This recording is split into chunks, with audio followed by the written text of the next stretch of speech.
नळ या राजाने नळदुर्गमध्ये रणमंडल नावाचा किल्ला बांधला. याला नळदुर्गचा किल्ला असंही म्हटलं जातं. या नळदुर्गला प्राचीन इतिहास आहे, तोही इसवी सन 1042 दरम्यानचा. नळदुर्ग गावाच्या पश्चिमेला पश्चिमाभिमुख हे मंदिर आहे.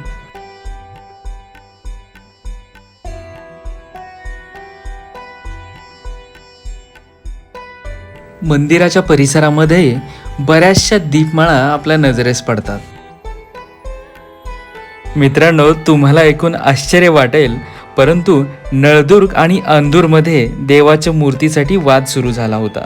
त्यानंतर अंदूर येथे 10.25 महिने आणि नळदुर्ग येथील मंदिरात 2.25 महिने देवाची मूर्ती ठेवण्याचा करार झालाय. तो करार आज देखील पाळला जातोय बरं का.